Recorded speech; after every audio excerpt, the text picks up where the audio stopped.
دیکھیں بھلا صحیح ہو کے کیسے بیٹھتے ہیں، جو نہیں صحیح بیٹھے۔ بات ختم کرنے لگا ہوں نا، آپ کی زیادہ توجہ چاہیے بھائی۔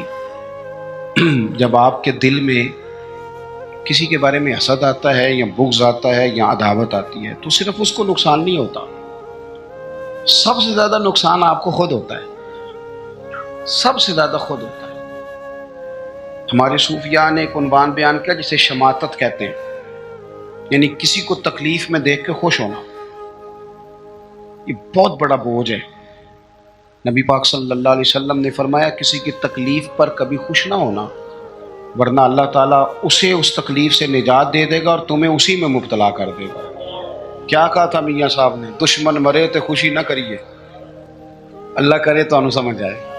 اتنی شادی کر کے ہمارے بزرگ ہمیں بات سمجھاتے، کہتے ہیں دشمن مرے کیوں بلا، سجنا بھی تو مر جانا ہے، یہاں تو انہوں نے بچ جانا ہو تو پھر تو ٹھیک ہے، خوشی کس بات کی؟ دشمن مرے خوشی نہ کریے کیونکہ سجنا بھی تے مر جانا ہے۔ ڈیگر تے دن آیا ہے محمد تے اوڑک نو ڈوب جانا ہے، اثر تو ہو گئی ہے، پیچھے بچا کیا ہے؟ جانے کا وقت تو آ گیا۔ دل کے اندر بوجھ نہیں، آپ تنگ ہو جائیں گے، ورنہ ہر وقت اسی کے بارے میں سوچیں گے اپنا کام رہ جائے گا۔ نکل آئیں اس معاملے سے بالکل آزاد، دل صاف، جو کر رہا ہے وہ اللہ کو حساب دے لے گا۔ اور اگر کبھی کسی کے لیے کرنا بھی ہو تو یہاں اسے دعوت دیں دین کی، یہاں اس کے لیے دعا کریں۔ ہم ساری زندگی لوگوں کو ڈسکس کر کے گزار دیتے ہیں، اپنی طبیعت سے بوجھ اتاریں۔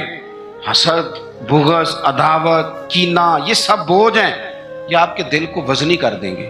آپ مشکل درویش کہتے ہیں ویسی کسی دے کچھ بھی نہیں لگ دے تے نہ کوئی ساڈا دردی۔ اور حضرت بابا صاحب نے کہا تھا اٹھ نہ بھولیا، وہ چلو اتھے بسیے جتھے بس دینی ساری انے، نہ کوئی ساڈی ذات پچھانے نہ کوئی سانو منے، ورنہ بندہ مشکل میں آ جاتا ہے۔ آپ یقین کریں اگر بندے کو مسئلہ بن جائے نا، میری طرح کے لوگوں کو مسئلہ بن جاتا ہے، وہ تسی استقبال کرن نہیں آئے، تسی ہار لے کے کھڑے نہیں ہوئے، تم پتہ نہیں ماں بدولت آ رہا ہے۔ میں نے دیکھا ہے کہ جناب اتنی خستہ حالت ہو جاتی ہے، اور یہ کئی سیاسی سماجی لوگ، میں علاقے کا بڑا ہوں، میں یہاں سیاسی آدمی ہوں، میں سماجی، وہ بیچارے جلسہ سنن آ جان نا سرکار دی محفل، تو وہ بھی پیچھے بہ کے نہیں سن سکتے، وہ پہ تون اچھی کر کر کے نقیب نو دس دینے میں آ گیا ہوں، تیری مہربانی کر کو میرے نام دا بھی اللہ کسی طریقے۔ تو یہ تو دکھ ہے اندر کا، یہ تو آپ کو چھوٹا کر دے گا۔ بڑا تو بڑا ہی ہوتا ہے، وہ یہاں بیٹھے پھر بھی بڑا ہی ہے، وہاں بیٹھ جائے تو پھر بھی بڑا ہی ہے، صدر ایوان صدر میں ہو پھر بھی صدر ہے، اور اپنے گھر چلا جائے تو پھر بھی، یہاں کسی چیز کا افتتاح کرنے آ جائے تو پھر بھی۔ تو یہ بوجھ اتار دیں، حضور نے فرمایا یہ بھی میرا اسوہ ہے، اتار پھینک کے آپ یقین کریں آپ روٹین کی زندگی جیئیں گے، آپ سکون میں آ جائیں گے۔ ہماری کئی دفعہ شان ہوتی کوئی نہیں میری طرح کے بندے کی، لیکن وہ خود ہی اپنی شان بنا لیتا ہے، خود بخود ہی بنا لی، خود بخود ہی ارادہ کر لیا، خود بخود ہی کہہ لیا میری، اس سے نکل آئیں۔ آپ کو محسوس ہوگا طبیعت ہلکی پھلکی ہو گئی، آپ اپنے ماحول کے اندر، میں آپ کو ذمہ داری سے کہتا ہوں، ذمہ داری سے، میں رات نا کوئی 3 بجے کے قریب جا کے تھک گیا تھا، مجھے تھوڑی تکلیف بھی رہتی ہے، میں تھک گیا تھا، اور میں ایک دفعہ چلا گیا آدھے گھنٹے کے لیے، حالانکہ ہم لوگوں کو کہتے رہتے ہیں رات جاگنے والی، میں نے کہا ذرا وضو تازہ کرتا ہوں، چائے کا کپ شاپ پیتا ہوں، لیکن جب میں آیا نا تو ایک بندہ بالکل ان پڑھ، بالکل ان پڑھ، اس کو میں دیکھ رہا تھا، وہ مغرب سے نفل پڑھ رہا تھا، تو اس بندے کا چہرہ دیکھا، اس کی کیفیت دیکھی، اور اس کے سجدے کا ذوق دیکھا، وہ کئی بارے جڑے جوڑ کر کر کے پڑھ دینے وہ بڑے شوق نہ پڑھ دینے، تو وہ اس کا جب انداز دیکھا نا تو مجھ سے بڑے لوگ کہتے ہیں، پر میں نے پھر اس کے کان میں جا کے کہا، میں کہو سجنا میرے لیے دعا کری، کہتے پیر صاحب میں کراؤں، میں کہ میں تینوں دلوں پہ آنا رسم نہیں پہ ادا کرتا، میں تیری کیفیت دیکھتا ہوں۔ تو مطلب تھوڑا سا ایسے نا، مطلب بہت سارے لوگ ایسے ہیں جن کو میری طرح کے لوگ باتیں کرتے رہ جاتے ہیں، اور وہ سن کے رب رب زیادہ کر لیتے ہیں، وہ سن کے اللہ اللہ زیادہ کر لیتے ہیں۔ عمل کا رستہ اختیار کریں، یہ حضور کا اسوہ ہے، اپنے دلوں کے اندر وسعت پیدا کریں۔ ہمارے درویش ہمیں کہتے ہیں 14 طبق میرے دلے دے اندر تے میں تمبو وانگوں تاڑے ہو، دل دریا سمندروں ڈونگے کون دلا دیاں جانے ہو، اپنے دل کو بڑا کریں، یہ حضور کا طریقہ ہے۔ اللہ اس مجلس مبارکہ کو قبولیت کا شرف عطا فرمائے۔ آخر دعوایا ان الحمد للہ رب العالمین۔